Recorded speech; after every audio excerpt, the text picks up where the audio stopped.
Lève-toi et sois éclairé car ta lumière arrive. Wake up parce que la lumière de Dieu est avec vous.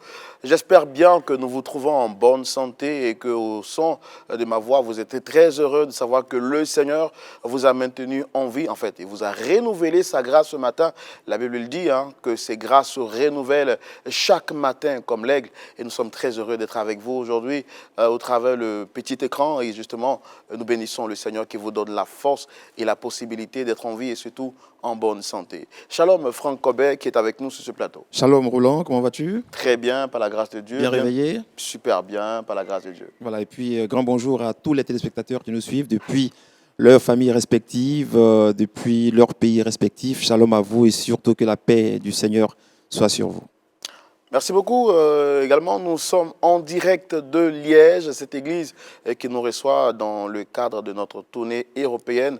Et c'est avec beaucoup de bonheur que nous retrouvons le bishop Chitea. Shalom, bishop. Shalom, cher Roland. Très content de vous retrouver sur ce plateau. Oh, et très content de vous voir aussi à Liège pour la première fois. Oui. Que Dieu notre Père vous bénisse. En tout cas, c'est une très belle ville qu'on a eu le temps de découvrir avec nos frères qui nous font connaître la ville. Formidable. Très belle ville en tout cas. Que Dieu soit béni. Ça fait combien de temps déjà que vous êtes ici à Liège, Bishop? Ici à Liège, nous avons commencé l'église en 1991, exactement le 15 octobre 91, 1991. Super. 91, donc, comme on dit en Belgique. Voilà. Oui, En tout cas, au départ, quand je suis arrivé, j'étais un peu confus. Mais maintenant, je suis habitué. Quand vous allez arriver... C'est 71. 70. Voilà, c'est comme cela. Les Suisses, je crois qu'ils disent même... non, au Canada, on dit octante. Et nous, ça nous choque. Ah oui. 80. Voilà, comme pour dire que les cultures sont différentes, mais nous avons un dénominateur commun qui est le Seigneur Jésus-Christ. Et nous sommes très heureux de savoir que vous partagez ce même dénominateur commun avec nous. À ma gauche, nous avons notre invité. Shalom, Dame Véronique. Enchantée, frère Roland. Vous allez bien, j'espère? Je vais bien, merci. Merci de partager ce plateau de Wake Up avec nous. Merci. Bien dormi, bien réveillé? Bien dormi, bien réveillé. Alors, quelle est votre routine quand vous vous levez généralement le matin? Alors, je me lève, je prie. Comme une bonne chrétienne. Voilà, c'est ça. Non, c'est super important parce que c'est important de remettre son matin et sa journée entre les mains du Seigneur parce qu'on ne sait jamais ce qui peut arriver. Et c'est super important de pouvoir toujours penser et agir avec l'aide du Seigneur Jésus-Christ dans notre vie, quoi. Et ça fait toute la différence. Je rappelle que vous êtes criminologue de formation, également spécialiste en coaching de santé. Et aujourd'hui, nous allons parler avec vous d'un aspect très important de la santé. Oui, en effet, j'aimerais aborder le sujet avec vous. Le hasard du calendrier fait que le 19 juin, c'est la journée mondiale de la drépanocytose. Et à cette occasion, dans le monde entier, chaque peuple, chaque pays fait en fait une action pour faire connaître la pathologie et faire connaître auprès des grandes populations, des patients et également des professionnels qui ne sont pas spécialement liés au secteur médical. Alors, qu'est-ce que la drépanocytose? D'accord, on en reviendra tout à l'heure pour en savoir un peu plus. Et comme Dieu, faisant toutes choses par son temps et avec beaucoup de coïncidences, vous parlez de santé. Et nous avons également sur ce plateau une spécialiste dans le domaine de la santé, Docteur Esso Shalom. Bonjour, bonjour frère Roland. Bien dormi, bien réveillé? Oui, enfin, j'étais de garde, donc pas beaucoup dormi, mais bien réveillée et heureuse d'être là, dans la maison du Seigneur. Moi, j'ai toujours été frappé chaque fois que, généralement, il m'arrive d'accompagner quelqu'un à l'hôpital ou soit moi-même d'y être, entre minuit et 4 heures du matin. Vous êtes tout le temps éveillé. C'est quoi votre secret? Qu'est-ce que vous faites pour ne pas avoir sommeil alors que nous dormons là? Je pense que, et je suis certaine, c'est la grâce de Dieu. Parce que l'être humain n'est pas fait pour courir la nuit. Mais c'est le Seigneur qui nous donne cette force-là, comme c'est lui qui nous permet de faire ce que nous faisons. Il faut être là. C'est une tâche. Il faut être là pour ceux qui en ont besoin à ce moment-là. En tout cas, merci beaucoup d'être là pour nous et nous saluons au travers de vous tous les membres du personnel de la santé qui, partout à travers le monde, vous travaillez chaque fois pour nous aider à garder la bonne santé. Et au-delà de vous, il y a le Dieu protecteur. C'est vrai, on le dit, l'homme soigne, mais celui qui guérit, c'est l'Éternel Dieu. Et c'est justement au travers de sa parole que nous allons vous permettre d'introduire et de commencer ce numéro spécial de Wake Up en direct de Liège. Notre pasteur est avec nous. Bishop Jean Titea, avec vous, nous parlons de vaincre l'esprit de la colère. Amen. Amen. Amen. Vaincre l'esprit de colère ou de la colère. L'esprit de colère est une réalité. Et je voudrais justement en parler. Je salue ainsi tous nos téléspectateurs. Que Dieu notre Père vous bénisse. Vous avez bien fait d'être branchés sur Lumière du Monde Télévision, LMTV. Et nous bénissons Dieu parce que cette thématique est capitale pour notre vie et pour les relations. Parce que beaucoup de relations se brisent justement par et sur base de la colère. Et je voudrais pour cela d'abord lire un texte dans la parole de Dieu dans l'épître de Jacques, l'épître de Jacques au chapitre 1er, le verset 16 jusqu'au verset 20, il est écrit « Ne vous y trompez pas mes frères, bien-aimés, toute grâce excellente et tout don parfait descend d'en haut, du Père des Lumières, chez lequel il n'y a ni changement, ni ombre de variation.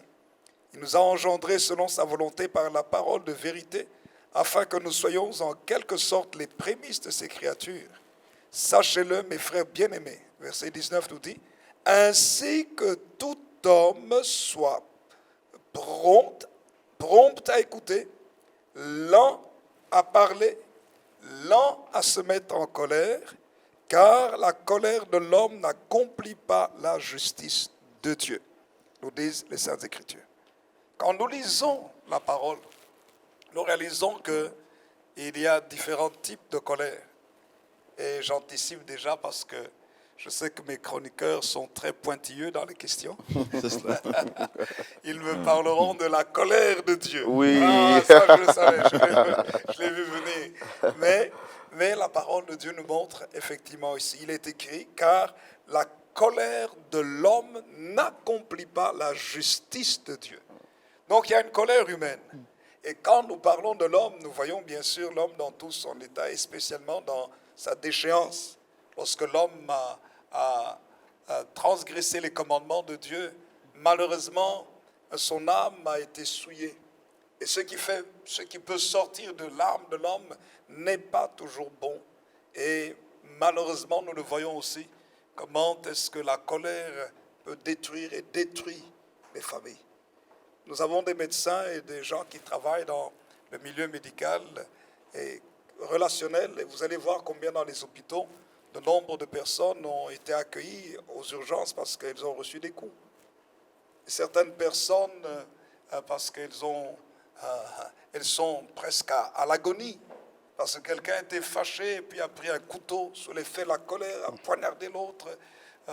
Vous entendez dans les nouvelles, un homme a poignardé quelqu'un avec 17 coups de couteau. Comment est-ce qu'on peut planter 17 fois un couteau dans le corps de quelqu'un, si ce n'est que parce qu'on est animé d'une rage terrible, une colère.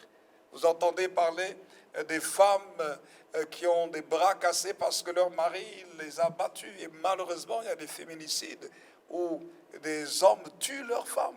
Mais sous quel effet ? C'est à cause de la colère. Vous entendez parler de toutes sortes de méfaits à cause de la colère. Quelqu'un, sous la rage, prend sa voiture, surtout ici en Occident. Nous avons des choses bizarres. Et il fonce sur une foule parce qu'il est fâché à cause d'un problème qu'il a eu quelque part. Il a gardé sa colère et il libère cette colère en détruisant d'autres personnes. Et la colère est un fléau. Et la parole de Dieu nous en parle. Mais la colère aussi atteint même les familles chrétiennes, les couples chrétiens, et même les ministères, et même des ministres de Dieu.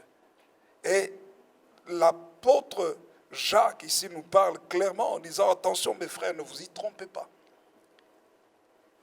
Toute grâce excellente et tout don parfait descend d'en haut du Père des Lumières, chez lequel il n'y a ni changement, ni ombre de variation. Dieu ne change pas. Et quand Dieu nous engendre par la parole de vérité, il est écrit, c'est pour que nous soyons, nous dit le verset 18, en quelque sorte les prémices de ces créatures. Dieu veut que nous puissions refléter sa gloire. J'aime ce texte de Romains 8 qui dit que la création soupire après la révélation des fils de Dieu. Mais quelle est la caractéristique des fils de Dieu? Il est écrit dans les Saintes Écritures, j'aime citer ce texte, de Matthieu chapitre 5, verset 8, heureux ceux qui ont le cœur pur, car ils verront Dieu. Le cœur pur, nettoyé de toute amertume, de toute vengeance. Le cœur pur, lavé de toute impureté. Et puis, le verset 9, il dit, heureux ceux qui procurent la paix, car ils seront appelés fils de Dieu. Mais au-dessus aussi, au verset 5, il est écrit, heureux les débonnaires, les doux. C'est ça les débonnaires, car ils hériteront la terre. Alors, lorsque nous parlons justement de vaincre la colère, nous voyons la parole de Dieu nous parle d'un esprit de dispute. Dans Romains chapitre 2, verset 8, on cite nommément l'esprit de dispute. Jacques a parlé aussi de la dispute, des querelles, où cette sagesse est une sagesse charnelle, terrestre, diabolique, nous disent les Saintes Écritures. Et la colère entretenue fonctionne avec un esprit destructeur, l'esprit diabolique. Et vous savez que certaines personnes, elles ont un esprit de querelle en elles. Vous les approchez, quand vous êtes sensible spirituellement, vous vous sentez mal à l'aise. Vous sentez déjà que l'atmosphère spirituelle est lourde et électrique, je dirais. Parce que c'est un esprit qui est une réalité. Et cet esprit doit être lié, chassé dans notre environnement. Deuxièmement, vaincre l'esprit de la colère nécessite de prier, mais dans les bonnes dispositions de cœur. Dans 1 Timothée chapitre 2, verset 8, il est écrit que Dieu veut que les hommes élèvent des mains pures, sans colère. Il est écrit clairement de prier sans colère. Pourquoi est-il écrit de prier sans colère? Parce qu'il y en a qui prient avec la colère. Je peux voir un peu comment certaines prières se font aujourd'hui. Quelqu'un a fait du mal et puis, au lieu de vivre le pardon, qu'est-ce que l'on fait? On commence à dire, Seigneur, j'appelle le feu de Dieu sur lui. Le feu, je lance le feu, n'est-ce pas? Ouais. Maintenant, il y a beaucoup de feu qu'on lance. Ouais. Tel un membre de famille là, qui reçoivent le feu. Oui. Non. N'est-il pas écrit dans les Saintes Écritures qu'un jour on n'a pas voulu recevoir le Seigneur Jésus parce qu'il se passait par un bourg des Samaritains? Et la Bible dit que les fils du tonnerre, n'est-ce pas, Jacques et Jean disent, Seigneur, est-ce que tu veux qu'on commande au feu de descendre sur eux? Jésus a dit, vous ne savez pas quel esprit vous anime.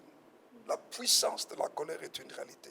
Et Dieu veut que nous puissions nous débarrasser de cela. Prier sans colère. Ah, n'est-ce pas qu'on peut prier pour le gouvernement? Parce que dans plusieurs pays, il y a des élections. Alors on dit, Seigneur, qu'il tombe seulement. Ouais. Qu'il sorte seulement. Qu'il meure, qu'il tombe et qu'il meure. Malheureusement, qu'il meure même. Et des chrétiens prient comme ça, sous l'effet de la colère. Et la Bible dit de renoncer à la colère. Colossiens chapitre 3, verset 8, il dit renoncer à toutes ces choses. Et la parole de Dieu nous dit clairement renoncer à la colère. Donc ça veut dire par là que si on dit renoncer à la colère, je peux prendre une décision.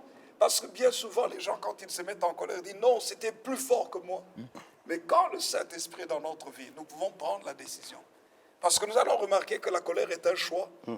Soit nous nous laissons entraîner dans le terrain de la frustration, le terrain de l'énervement, ou nous laissons la réflexion de Dieu nous conduire pour ne pas tomber dans la colère.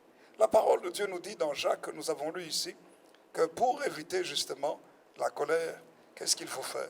Il faut prendre plus le temps d'écouter.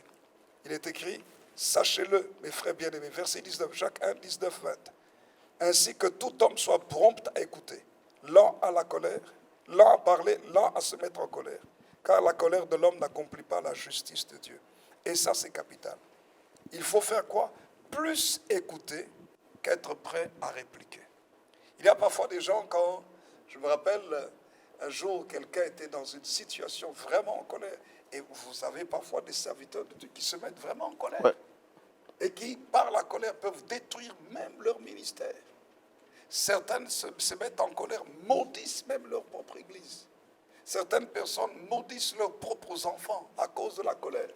Et ne réalisent pas que lorsqu'on sort une parole de sa bouche, la Bible dit, par la parole Hein. Tu seras libéré, mais tu seras aussi Il condamné. y a la vie et la mort au pouvoir de la langue. La vie peut sortir comme la mort peut sortir. Il y a des malédictions autoproclamées que certaines personnes, sous la colère, proclament, prononcent, et ça vient clairement dans leur vie. Et la parole de Dieu nous dit de ne pas se mettre en colère et être prompte à écouter. Pourquoi? L'un a parlé. Pourquoi? Parce que la colère de l'homme n'accomplit pas la justice de Dieu.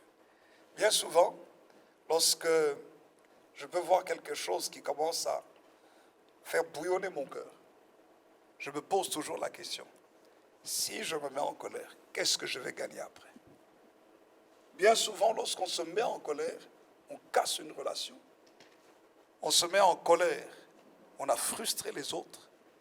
On se met en colère, on a fait monter sa propre tension artérielle, qui est dangereux. Parfois, certaines personnes peuvent le sentir. Quand vous êtes rempli du Saint-Esprit et que la colère commence à monter, vous allez sentir, votre corps va réagir différemment. Et vous sentez que vous ouvrez une porte spirituelle. C'est pour ça que la parole de Dieu nous dit que si vous vous mettez en colère, faites attention. Que le soleil ne se couche pas sur votre colère. Alors, j'aimerais encourager quelqu'un.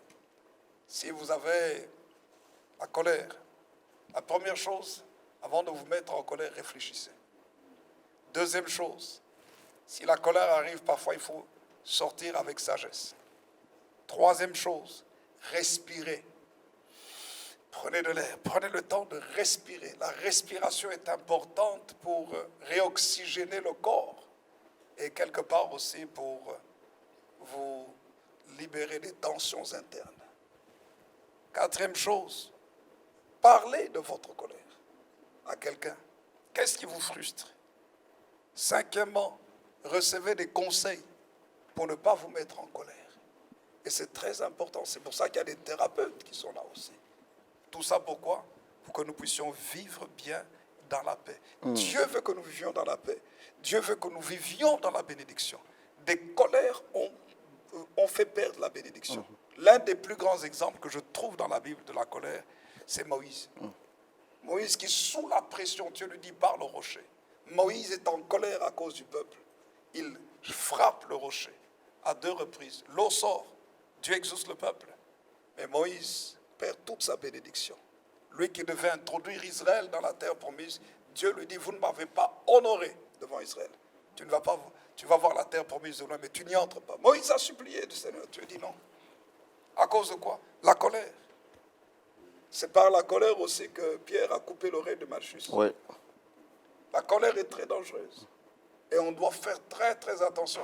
C'est la raison pour laquelle chaque matin, pour éviter de tomber en colère, qu'est-ce que je fais? La colère est un piège de Satan. Je prie beaucoup. Lorsqu'on ne sait pas imprégner suffisamment de la présence du Saint-Esprit dans sa vie, l'homme charnel, pour un oui, pour un non, explose en colère. D'accord. Le jeûne et la prière, 7e chose, jeûne et prière, pour pouvoir aussi laisser Dieu purifier notre âme. Alors que Dieu, notre Père, vous bénisse et ensemble ayons la victoire sur cette puissance, cet esprit de colère dans notre vie, au nom de Jésus. Amen. Que Dieu vous bénisse. Amen. Amen. Merci Amen. beaucoup, Bishop. Franck Colbert, quelque chose à dire? Oui, message comme de tradition, très édifiant, qui nous permet d'aller encore une fois en eau profonde avec le Seigneur par la parole du Bishop, qui vient donc de nous édifier encore une fois. Et je pense bien que c'est une lumière qui entre dans les foyers, dans les familles, et qui amènera les acteurs, les éléments de chaque famille à se repositionner, à réfléchir sur l'attitude qu'il faut avoir désormais. Mais j'aimerais poser une question. La colère désobéit au Seigneur et n'entre pas dans la terre promise, malgré qu'il ait supplié le Seigneur. Est-ce que c'est irréversible devant le Seigneur, la colère? Cette colère de Moïse, Dieu ne lui a pas permis parce que au plus Dieu vous donne, au plus Dieu est exigeant vis-à-vis de vous. Au plus Dieu vous fait confiance. C'est comme quelqu'un à qui vous donnez une voiture de Formule 1 et qui peut aller à une très grande vitesse. Et au plus vous allez très vite, au plus vous devez être très, très attentif. Un seul écart peut créer des dégâts horribles. Et Dieu n'a pas permis à Moïse parce qu'il lui avait donné beaucoup de responsabilités. Comment est-ce que Dieu peut arriver à dire à Moïse, je te ferai Dieu devant Pharaon?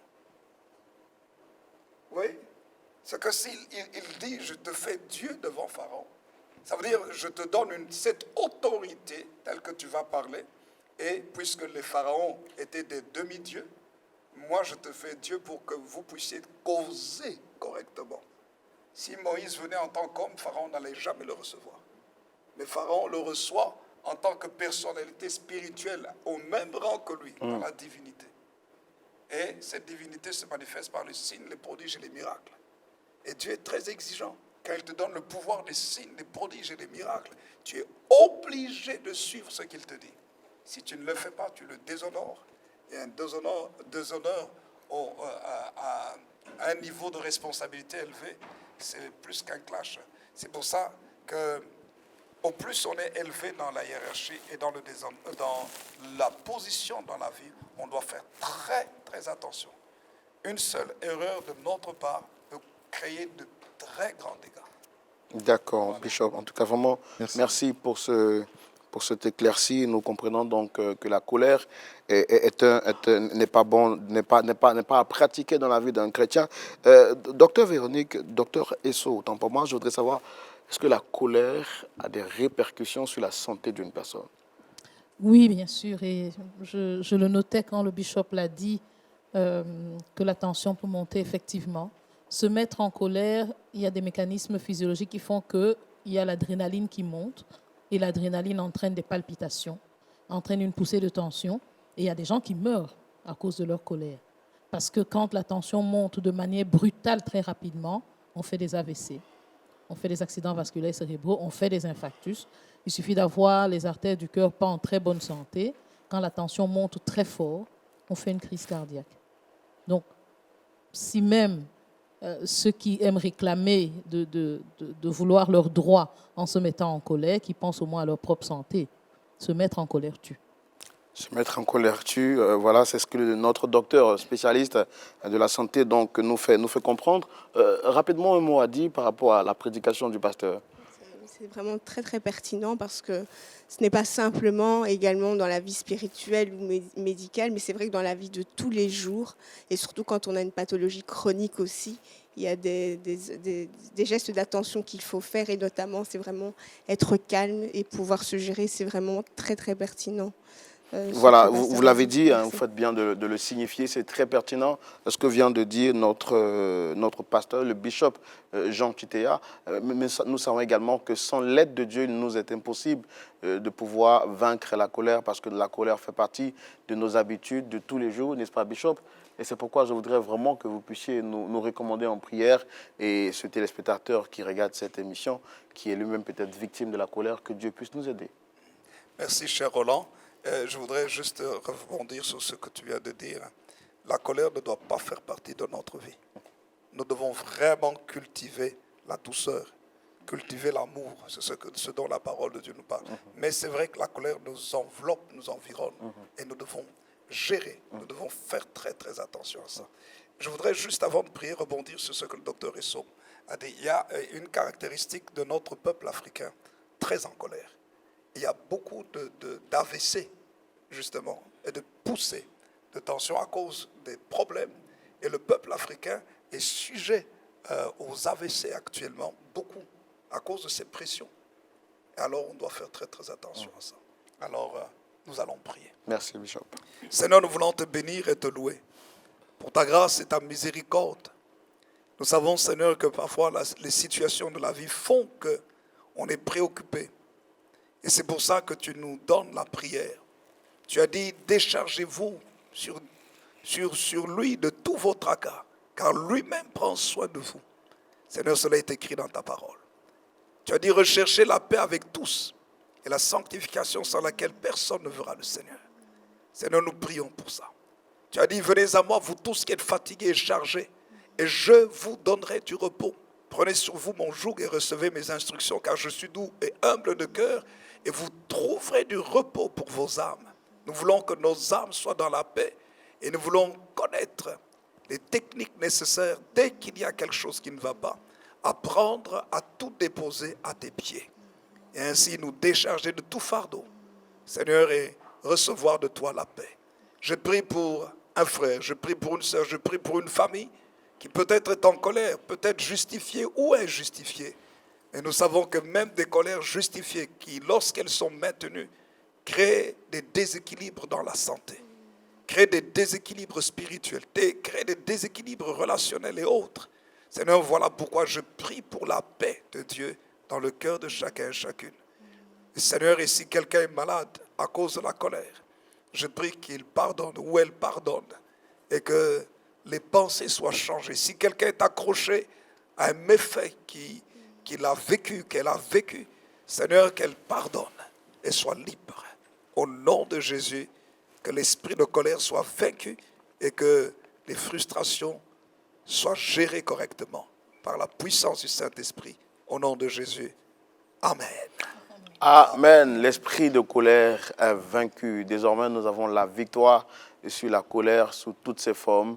Et nous savons que par la grâce de Dieu, par l'Esprit de Dieu, nous sommes donc capables de pouvoir résister à la colère qui se porte chaque jour devant notre porte. Shalom, Dame Véronique Chiamalenge. J'ai bien prononcé? Oui. Superbe, superbe nom. Chiamalenge, c'est de quel côté du côté du Congo? Du Congo, du Congo. Kasaï oriental. Chiamalenge. Super. Comment ça se dit bonjour dans votre langue? C'est Mbote. C'est ça, Mbote non Bishop. Mbote, ça c'est en Lingala. Ça, c'est en Lingala. En Lingala. Mais il y a plusieurs langues. Ok. Il y a Oui. le Swahili, Yambo, Yambo. il y a en Chiluba. Moi, il y en a. Yeah. Donc, Mais en tout cas, pour faire clair, on dit shalom. Comme ça, c'est sûr que tout le monde se bien sûr, il y a retrouve. le français, bien sûr, il y a la langue nationale. Bonjour. Bonjour, super. Merci beaucoup. Alors, avec vous, aujourd'hui, nous parlons d'une pathologie spéciale. Il s'agit donc de La drépanocytose. La drépanocytose. Oui, la drépanocytose. Donc, c'est une pathologie spéciale, en effet, comme vous dites. Mais c'est la première maladie génétique au monde. Et c'est vrai qu'on n'en parle pas beaucoup, ou les gens ne connaissent pas beaucoup parce que voilà, l'information ne circule pas assez par rapport à cette pathologie pour des raisons XY. Et je pense qu'il y a aussi la raison culturelle et spirituelle. Certains voient cette pathologie comme une malédiction, et, parce qu'elle est assez compliquée au quotidien à comprendre et à gérer. Et comme le pasteur le disait tout à l'heure, il y a des situations qui peuvent engendrer de la colère. Et c'est vrai qu'une famille qui aurait un enfant comme ça à devoir gérer au quotidien, ça peut être source de tension, de fatigue et de colère aussi contre le Seigneur. Et je pense que ce matin, aujourd'hui, le Seigneur m'appelle à parler de ça pour justement démystifier la chose et montrer que Dieu ne se trompe pas. Quand il vous fait homme, il vous fait femme. Quand il vous donne la santé, il vous donne une petite santé, une grande santé. Il ne se trompe pas dans ce qu'il fait dans votre vie. Et ce matin, je tiens à aborder le sujet de la drépanocytose parce que le hasard du calendrier fait que le 19 juin, c'est la journée mondiale de la drépanocytose. Et cette pathologie, en fait, c'est une pathologie de l'hémoglobine, en fait. Ça touche, en fait, l'hémoglobine. Au sein de l'hémoglobine, donc, il y a une modification qui se fait. Il faut savoir qu'à la base, c'est une modification du chromosome 11. Et cette modification fait qu'il y a une polymérisation en fait, de la globine. En fait, c'est une partie. C'est la partie de l'hémoglobine qui est censée rester moelleuse et bien souple. Et qu'est-ce qui se passe? En fait, elle se polymérise et elle devient dure. Elle devient toute dure comme des aiguilles, en fait. Et ça provoque, en fait, des troubles dans la circulation sanguine et dans le corps du patient. Et ça, c'est la parenthèse médicale et scientifique. Et je tiens à aborder ce sujet. Pourquoi? Parce que cette pathologie touche 70% de la population africaine, mais elle touche également les populations méditerranéennes, le sud de l'Amérique, toutes les parties de l'Inde, certaines parties de l'Afrique du Nord. Ça touche énormément de populations et très peu de personnes ont conscience en fait de la façon dont elle se propage, la façon dont elle se lègue. De façon générale, cette pathologie, on l'a de nos deux parents. Donc chacun des parents est porteur. Et quand on l'ignore, on est assez surpris d'avoir un enfant malade au sein de la famille parce que on se dit, dans notre famille, il n'y a pas ça. Mais si, en fait, un des parents, les deux parents sont porteurs et lorsqu'ils transmettent le gène malade, si les deux parents transmettent le gène malade, vous avez un enfant malade. D'accord. Et donc, Alors, je vois que vous avez apporté juste des éléments juste à côté. Oui. Donc voilà, en fait, c'est des éléments pour essayer d'expliquer ce qui se passe dans le sang. C'est que les globules rouges sont censés être comme ces petites billes, je ne sais pas si on les voit. Oui. C'est censé être très moelleux, très souple. Pourquoi ? Parce que c'est censé s'adapter à la circulation. Imaginez que ceci, c'est votre bras. Quand vous pliez le coude, les globules, en fait, s'adaptent et se déforment pour pouvoir continuer la circulation dans votre corps. Or, quand il y a polymérisation de la globine, ça devient comme des aiguilles. Et qu'est-ce qui se passe? C'est que ça provoque en fait un amas. Ces globules-là deviennent comme des aiguilles. Comme des aiguilles. Donc imaginez dans votre sang que ces petites billes-là, au lieu d'avoir des parties moelleuses, elles aient à chaque fois des petits sacs d'aiguilles. Donc qu'est-ce que ça fait dans le corps? Déjà, les petits sacs se déchirent à cause de la présence des aiguilles. Mais comme le sang circule partout, ça fait des lésions dans tous les organes du corps. Ça fait, à force de recevoir, vous n'êtes pas censé faire circuler des aiguilles dans votre corps. Donc ça provoque des douleurs intenses et affreuses pour le patient. Parce que imaginez, vous avez des aiguilles au lieu de cette petite boule moelleuse. Donc ça fait des douleurs intenses, ça crée des lésions. Et des fois, quand l'organe est trop blessé, il s'atrophie, il faut l'enlever parce qu'il ne fonctionne plus. Parce que ce n'était pas prévu à la base d'être blessé par des aiguilles. Donc voilà. Super. Alors, mais comment est-ce qu'on arrive, comment est-ce que ce changement-là se fait, cette transaction entre cette partie moelleuse jusqu'à ce qu'elle arrive à devenir comme des aiguilles? Mais en fait, c'est cette altération du chromosome 11, un peu comme l'altération du chromosome 21 dans la trisomie 21, fait que une altération sur un chromosome va donner un ordre et un code incorrect. Et du coup, vous allez produire des choses qui ne sont pas correctes. On ne sait pas pourquoi il y a cette mutation génétique à la base, mais il reçoit un ordre en disant désormais les filles, au lieu d'être bien moelleuses, on va s'organiser différemment. On va bien se serrer, on va se durcir, on ne va pas se lâcher. Et au lieu d'être ronde, on va rester bien droite. Et on ne sait pas qui donne cet ordre, on ne sait pas pourquoi, mais c'est en fait une altération sur le chromosome 11 qui fait qu'il y a cette modification au niveau de la constitution de l'hémoglobine. Est-ce qu'il y a moyen de ramener, en fait, de reconstituer, je veux dire, de repartir à l'étape initiale? Est-ce que de l'étape pointueuse, on peut revenir à l'étape... Malheureusement, non. La science, au niveau de sa connaissance, n'est pas encore capable de modifier l'altération en fait, qu'il y a sur le chromosome 11. Tout ce qu'on peut faire actuellement, c'est de pouvoir expliquer aux patients qui sont malades ce qui se passe dans leur corps, qu'est-ce qui provoque. Il y a certaines situations qui vont provoquer plus facilement la modification en fait, de cette hémoglobine. Est-ce que vous pouvez nous énumérer quelques situations? Oui, bien sûr, l'absence d'oxygène. Donc on va éviter d'aller faire des randonnées dans les montagnes à plus de 2000 mètres d'altitude. On va éviter de prendre l'avion trop souvent ou bien un avion qui soit mal pressurisé. Et même si on doit prendre l'avion, on va vérifier que lorsque la distance est trop longue, qu'on puisse se lever, marcher pour éviter justement l'apparition en fait, de caillots, d'agglomérats, de ces globules qui sont déformés. Il y a aussi des sources d'infection qui font que, quand on a une infection, le corps a du mal à se défendre. Et donc, du coup, les globules qui avaient tendance à être corrects ont tendance plus facilement à se déformer. Et il y a le froid aussi. Lorsqu'il fait froid, on appelle la vasoconstriction. Il y a un phénomène qui s'appelle vasoconstriction des vaisseaux. Donc, les veines se resserrent, en fait.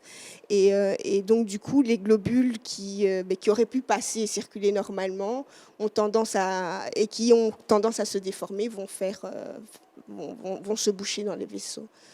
Et donc voilà. Et le stress aussi. Le stress, c'est une très mauvaise chose. Et donc, je rebondis sur ce que le pasteur disait. La colère, le stress, tout ça, c'est pas bon du tout dans le cadre de cette pathologie.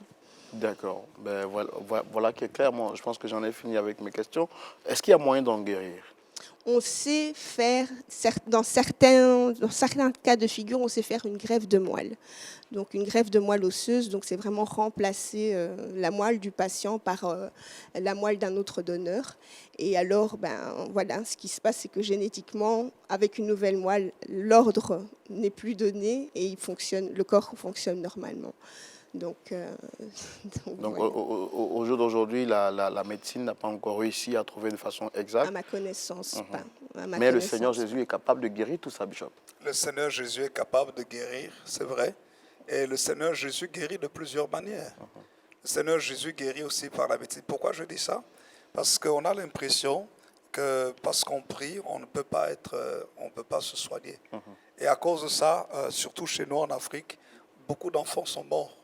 Comme ça, parce que d'abord les parents voyant des crises ou bien les parents ne comprenant pas la maladie ou ne faisant pas les examens, ont trouvé que cet enfant était envoûté. Alors que l'enfant est malade. Que l'enfant peut-être, par exemple, est en train de tout le temps pleurer, mais on dit cet enfant-là, il est bizarre. Il faut l'envoyer à l'hôpital pourtant. Oui, pourtant il faut l'envoyer à l'hôpital. Pourquoi est-ce qu'il... Enfin, c'est parce qu'il y a des douleurs. Et parfois on peut... Moi je me rappelle parce que nous avons eu le cas dans ma propre famille. Un de mes frères était drépanocytaire, le cadet actuel. Et quand il était petit, il pleurait tout le temps. Mais on ne comprenait pas. C'était dans les années 80, quelque chose comme ça. Et il pleurait tout le temps. Mais alors là, vraiment, pendant des heures. Et on ne savait pas que c'était ça. Et jusqu'à ce qu'on ait découvert qu'il avait la drépanocytose. Et c'était des crises vaso-occlusives. Et ça créait des douleurs atroces pour l'enfant. Même quand sa maman la prenait dans les bras pour le calmer, il ne se calmait pas, il pleurait. Mais c'est des douleurs. Et jusqu'à ce que, heureusement, par la grâce de Dieu, à Saint-Luc, ici à Bruxelles, on lui a fait une greffe de la moelle, justement, comme elle parle. Parce qu'un de mes frères était donneur compatible. Parce qu'il faut vraiment la compatibilité. Et on a fait la greffe. Et le traitement a fonctionné. Et aujourd'hui, il n'a plus aucun problème. Et nous bénissons le Seigneur. Il s'est marié, il a eu une belle petite fille. Et nous bénissons Dieu. Mais c'est pour dire simplement qu'il y a des situations de santé où quand nous lisons dans la parole de Dieu, nous voyons que Dieu guérit par la prière, c'est vrai. Oui. Mais Dieu, par la prière, donne l'intelligence aussi aux médecins. Il ne faut pas négliger ça. Les médecins, parce que docteur Esso, que vous voyez ici, c'est un médecin rempli du Saint-Esprit qui parle en langue. Donc voilà. Donc, merci. Et le Seigneur utilise la médecine aussi. C'est cela, c'est cela. Lui qui était médecin, n'est-ce pas? Bien sûr, effectivement. Voilà. Merci beaucoup, voilà. Très cher Bishop, de nous faire cette précision. Il ne faudrait pas que par excès de foi ou de zèle, nous laissons les personnes autour de nous être détruites par cette maladie. Heureusement aujourd'hui que nous avons eu des explications bien claires. Merci à vous, Dame Véronique. Je peux juste rajouter quelque chose. Je tiens aussi à donner quand même une parole d'espoir pour les personnes qui n'ont pas de donneur compatible. En fait, il y a des attitudes que l'on peut adopter pour pouvoir gérer et composer au quotidien avec cette pathologie et éviter comme ça d'être hospitalisé, transfusé et de subir des traitements qui sont très lourds. Et ces attitudes au quotidien, on appelle ça de l'éducation thérapeutique. Donc, c'est expliquer aux patients toutes les bonnes attitudes et les bonnes choses à avoir pour pouvoir se gérer au quotidien. Ça, c'est là une première chose. Deuxième chose, je tiens aussi à encourager les personnes qui sont africaines à donner leur sang. Parce que dans la gestion de cette pathologie, beaucoup de patients ont besoin d'être transfusés. Et ce n'est pas une attitude ou une aisance qui est faite dans nos populations d'aller donner son sang. Or, recevoir du sang fait qu'on a tendance aussi à faire des anticorps par rapport au sang qu'on a reçu. Et quand qu'on est une personne africaine et qu'on reçoit du sang qui est caucasien, donc des personnes blanches en fait, on fait plus d'anticorps parce que ce n'est pas les mêmes origines. Et à force de recevoir du sang caucasien, on ne sait plus en recevoir parce qu'on a fait trop d'anticorps. Et donc, j'encourage vraiment les populations africaines à aller donner leur sang. Comme ça, on peut constituer une base de réserve de sang africain pour les personnes africaines qui ont besoin de recevoir du sang régulièrement.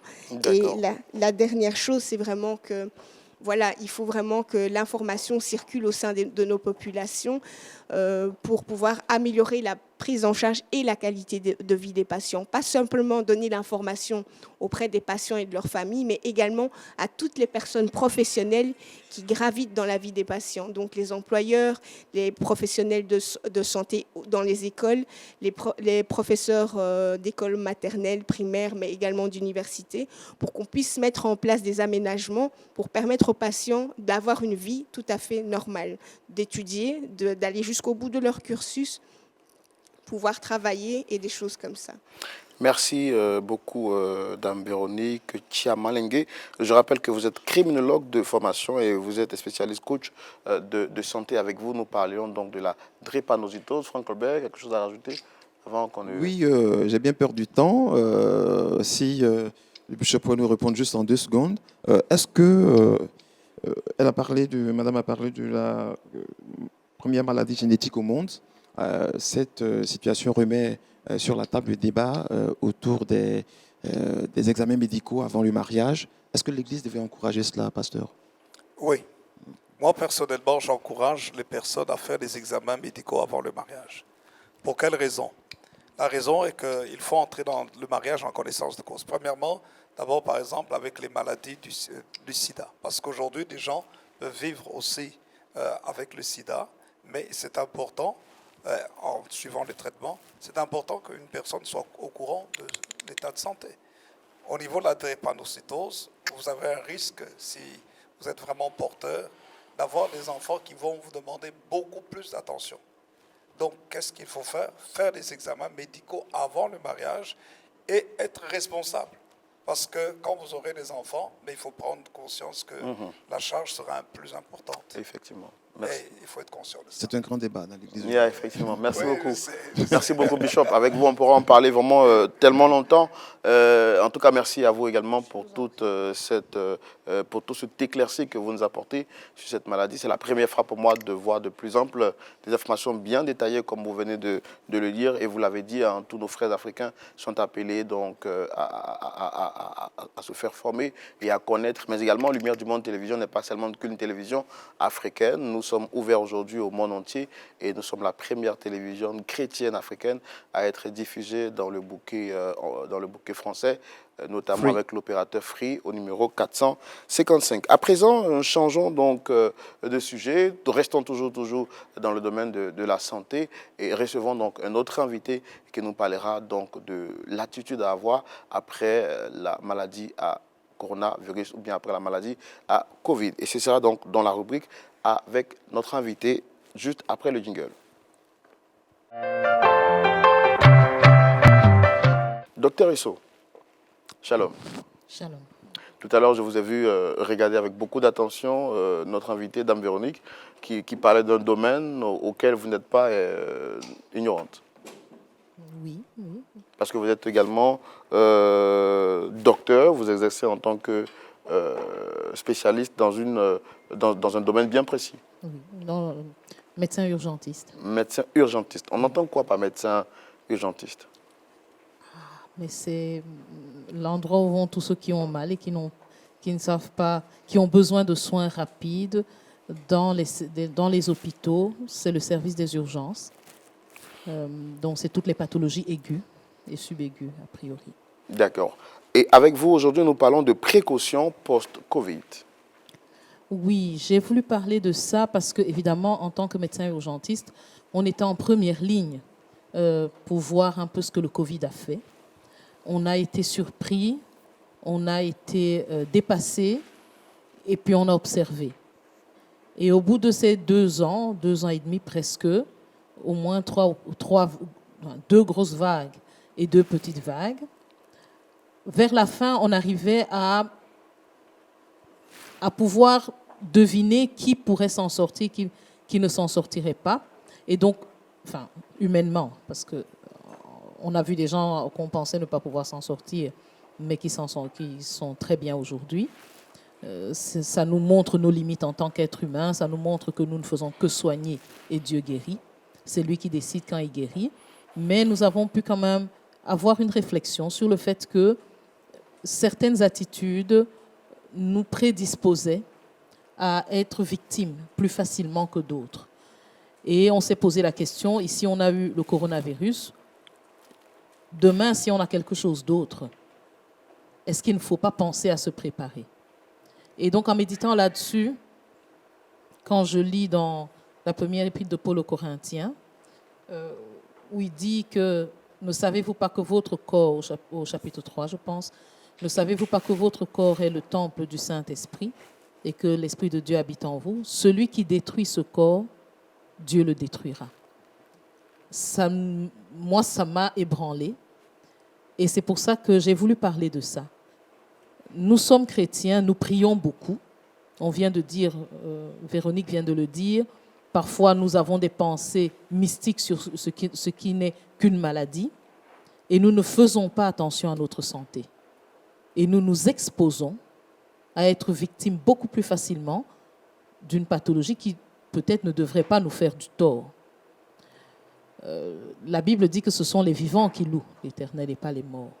Et parfois, nous avons des attitudes qui font de nous des morts physiques, tout simplement parce que nous restons dans l'ignorance, parce que nous dissocions la vie spirituelle de la vie de tous les jours. Je ne sais pas trop pourquoi, parce qu'a priori, on devrait vivre entier. Et donc, notamment, je voulais parler des facteurs de risque cardiovasculaire. Il était clair que le patient diabétique obèse avait plus de risque de mourir du coronavirus que celui qui ne l'était pas. Il était clair que le patient hypertendu, même pas gros, même pas diabétique, avait plus de chances de mourir du coronavirus. Il était clair que le patient bronchiteux chronique, suite à une consommation de tabac, avait plus de chances de mourir du coronavirus. Alors nous avons voulu dans l'Église interpeller nos frères et sœurs, et je voudrais interpeller les téléspectateurs, les auditeurs. C'est maintenant qu'il faut faire attention à notre santé. Il ne faut pas attendre d'être malade pour commencer à se battre. C'est maintenant qu'il faut éviter de fumer. C'est maintenant qu'il faut éviter, même si nous n'avons pas toujours la possibilité d'éviter l'hypertension, parce qu'il faut savoir que les populations africaines ont tendance à faire plus d'hypertension que les populations caucasiennes. Alors, raison de plus pour éviter la colère. Raison de plus pour avoir des mesures hygiéno-diététiques saines. Et je pense que le coach santé pourrait vous en parler longtemps. Nous mangeons extrêmement salé, par exemple. Vous savez, quand vous êtes hypertendu, la première chose que le médecin vous dit, c'est régime sans sel. Nous mangeons extrêmement salé. Nous avons des maux d'une hygiène de vie qui n'est pas correcte. Parfois, nous ne savons pas nous reposer. Ce sont des choses qui sont importantes. Alors, quand on a une prévalence dans la famille de diabète, on doit faire d'autant plus attention. On sait que les grands-parents étaient diabétiques, les parents le sont, et on ne fait attention à rien. On prend facilement du poids, on est sédentaire, et on prie. Je pense que, comme disait un bishop que j'aime beaucoup, parfois nous dérangeons Dieu pour rien. Il nous a donné tout ce qu'il nous faut pour faire notre part, et nous ne le faisons pas. Et donc le samedi 9 septembre, on aura une réunion en présentiel pour tous ceux de la communauté de l'Église de Dieu en Belgique, où nous allons parler de ça. Où nous allons parler du fait qu'il faut prendre soin du temple de Dieu. Il faut prendre soin du temple de Dieu. Merci beaucoup, notre docteur Esso. Je rappelle, vous l'avez dit, vous êtes urgentiste et avec vous, nous comprenons effectivement qu'au-delà de toute chose, nous devons prendre soin du corps que Dieu nous a donné, qui est le temple du Saint-Esprit. Et un célèbre serviteur de Dieu disait, je voudrais donc le paraphraser, Dieu m'a donné un message et un cheval. J'ai tué le cheval et le message est resté sans être délivré. En d'autres termes, nous sommes le corps qui porte la vision de Dieu. Et si nous détruisons ce corps, la vision reste au risque de ne pas s'accomplir. Et c'est justement la raison pour laquelle Dieu envoie Lumière du Monde Télévision en mission auprès de vous, en mission européenne, pour vous annoncer la bonne parole, pour que non seulement que vous soyez en bonne santé, mais pour que vous puissiez annoncer l'évangile de Dieu. Et ça sera avec notre très cher ami Franck Colbert qui nous donnera de plus en plus d'informations. Oui, effectivement, tu l'as si bien dit, Roland. Lumière du Monde Télévision est en tournée missionnaire en Europe. Et nous sommes arrivés ici à Liège le dimanche après l'étape de Bruxelles.